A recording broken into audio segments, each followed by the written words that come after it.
Yeah. I was kind of sad that they went out of business. We have one at the house. Yeah. Never used it. I used it all the time to take videos of parents. That's why I bought it. We didn't buy it. I did.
Selfie.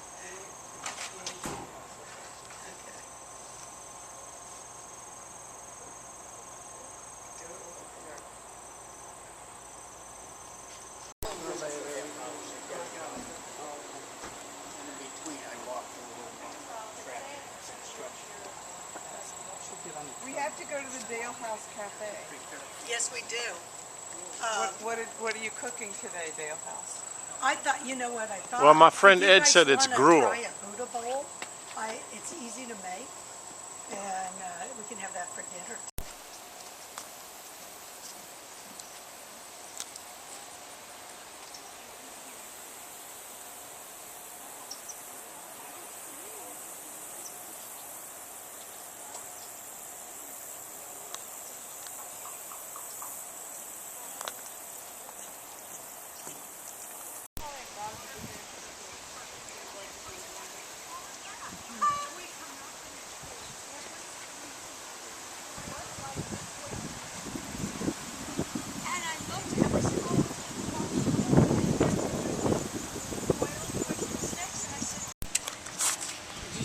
Of me.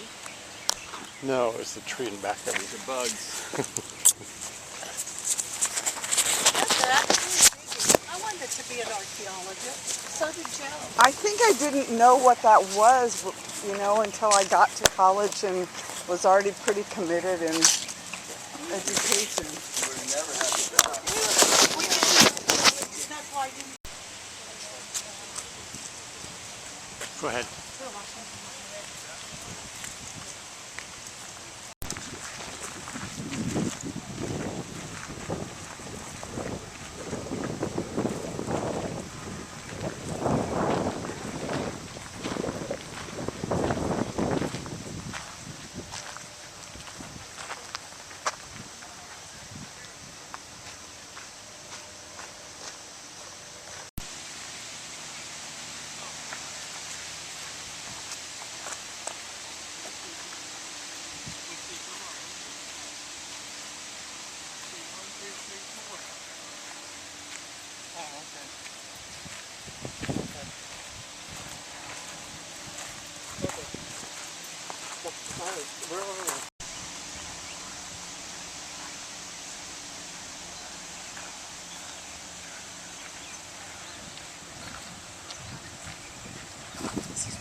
Bigger, and that's exactly what they did.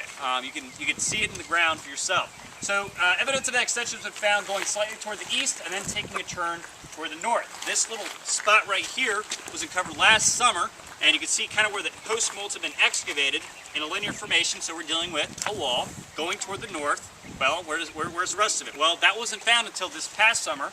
Now, earlier in the project, they have found evidence of a wall coming from the north bulwark going toward the east. But this past summer, we're talking just a few months ago, they found this spot right here.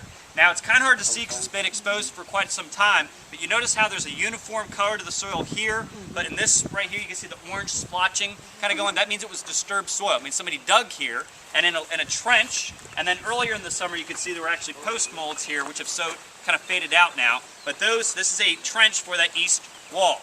So, east wall here, north wall here, but what you can see very clearly defined is a post mold and a post hole right here, right at the point where they they meet. So this is the corner of the extension. And what we know now is that the fort goes from a 3-sided triangular fort to a 5-sided fort, but now we know what it looked like. It was a pentagon. So you actually have a pentagonal-shaped fort from 1608 onwards, based on the evidence in the ground. And the point's actually going toward the kind of the southwest, that direction. So here's your farthest point of that 1608 fort, and notice what's happening beyond the walls of the fort. Additional features are being found. This is good for a couple reasons. For one, it means job security, which is nice. It means additional features going beyond the walls of the fort, indicating and matching up to other things found, which is substantiating a theory that they're actually not all inside the fort, they're also outside the fort, which when you hear the numbers, it makes a lot more sense. So one of the things that's going on here, you can see we kind of outline this particular stain. Well, this stain is what's believed to be a cellar or basement. So we're going to see an excavated one later on, one undergoing excavation in a moment, but this is just the beginning, all right? It's got a long way to go. You'll notice that kind of larger point right there that's being cut out. The project's done in 10-foot by 10-foot square, so that's basically one of your squares. And you notice kind of this depression here in the center. That depression is by following the natural stratigraphy or layers that they're seeing, and this is either man-made, they dug it, or this actually is sinking down. Now, if it's sinking down, that means there's a depression going on here, which means it could be a well. Now, we don't know what it is yet. In fact, the tour was going back and forth for a while. Now we just say we don't know. But the idea is if that is a well, you're talking about several 100,000 artifacts in that little spot alone. Out of that little square, they've already pulled out several hundred artifacts. So you can see there's a lot more to go and a very exciting feature going on here. But what else do we have? We have post holes going off in the linear formation. So what does that mean? We got another wall. Now what is that wall? Is it part of the original extension? Is it an extension to the extension? Is it a structure? Is it a structure that's attached to the wall of the extension? The answer is, we don't know, and we're going to figure it out. But the thing is, you're looking at a multi-year excavation. The very beginnings of a multi-year excavation, and this is what we call archaeology in action. If you come here during the week and it's a nice day, you might see an archaeologist out here digging and finding artifacts on a regular basis, but this will probably be going on next year. So if you come back next year, you can see what we're doing. But for now, we're going to go back into the fort wall. We're going to talk about two features in particular that are pretty important to the project, and then we'll get you over to those benches. So I'm going to scoot up right through here. A charter. One of the things that's outlined in that charter is to extend the reach of the Church of England. How would you extend the reach of the Church of England? You would build, so guess what we're standing next to right now? We're standing next to the what's that? A graveyard. A graveyard. Not quite a graveyard, but good guess. You're almost there. You're almost there. It's a church.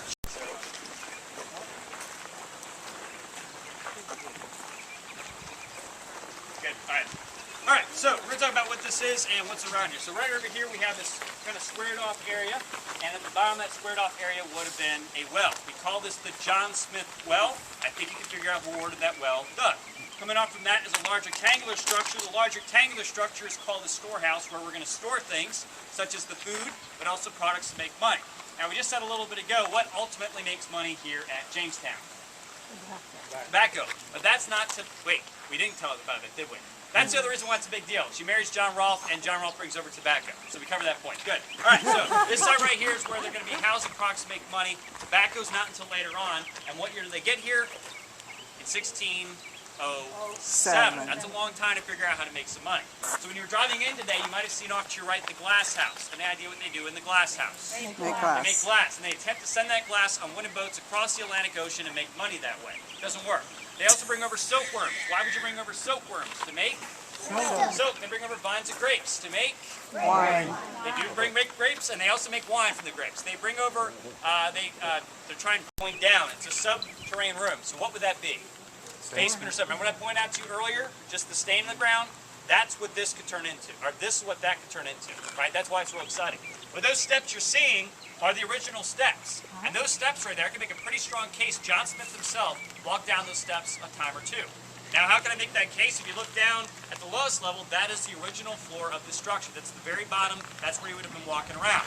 Now, you'll notice there's a shelf around that. That shelf is not a natural shelf. Look at all the kind of lines in there. See all the lines in there? That's called stratigraphy. Fancy way of saying layers of basically different times, different things going on. Well, those layers are the remnants of an excavated layer. And in that layer, you can see there's kind of a black charcoal color and a gray ashy color because it's charcoal and ash. And that charcoal and ash came from the brick features, which means what's going on in these brick features? Fire. So what would they be doing here? Cooking. This is actually the first kitchen at Jamestown. Those are the first ovens at Jamestown. What you're looking at there is some of the earliest, if not the earliest English brickwork done in North America. So that's a pretty big deal. So you got your ovens. What are they cooking in the ovens? Well, as you're digging through this shelf, you know what they found lots and lots and lots of? These real ones, not plastic ones. So these scoots. This is the site of the largest concentration of scoots in the 20-year history of this project, which means they're probably cooking what here? Sturgeon. Sturgeon. You're listening. Good. All right. So they're cooking sturgeon. What else is going on? You got a big. Look over here. Look down there. We think it's a muskrat. Is that a bee? What is that? I think it's a muskrat, but House where the woman ran screaming and fell. Maybe. Come on, it's got to be true. It's got to be absolutely true. Yeah, it's neat. I like that. Lordy. So we gotta go across the track. Where's the visitor center? Is that it? Oh, so we're... No, business center over here. Wow. So we're coming in at a whole different... From a different angle, because we can't.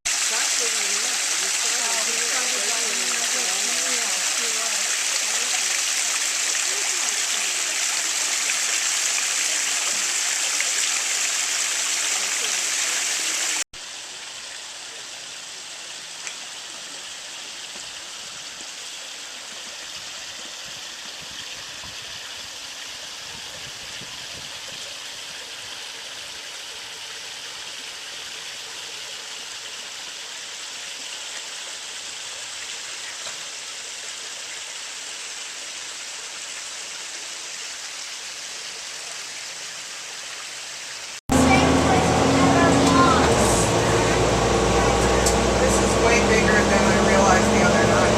Oh yeah, me too. Me too. I thought it was just one Duke of Gloucester Street. I had no idea. You could really spend 3 or 4 days. Yeah.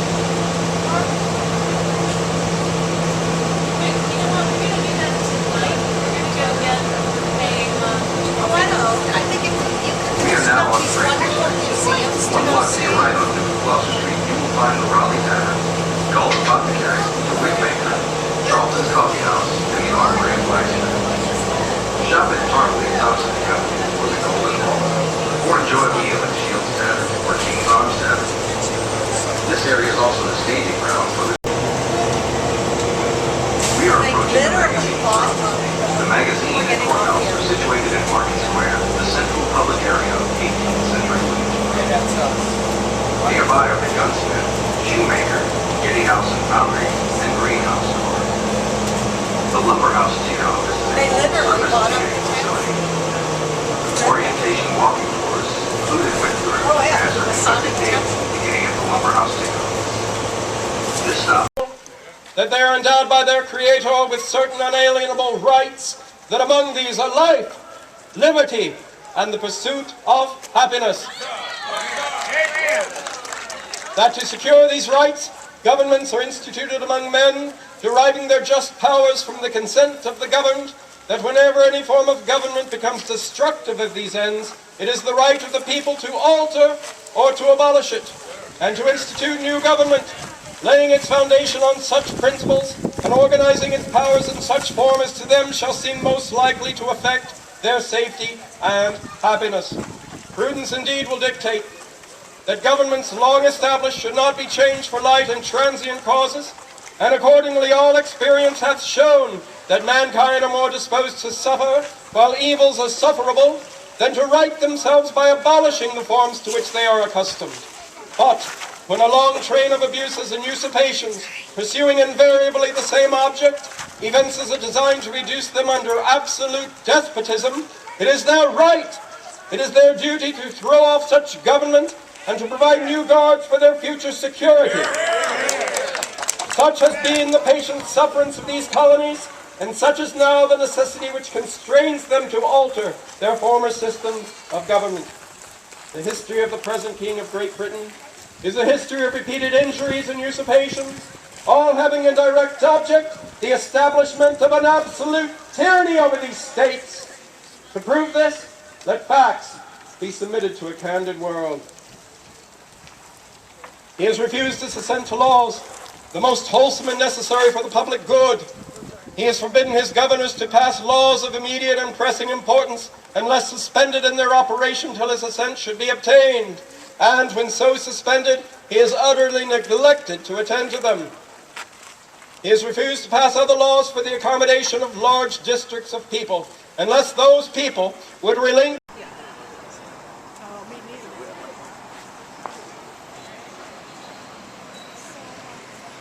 Let's do a system. I think so. I can do a picture of it. Here's a picture of Joan and Ed doing a selfie. Because I don't have your long arms. She has to reach the button right to the dance.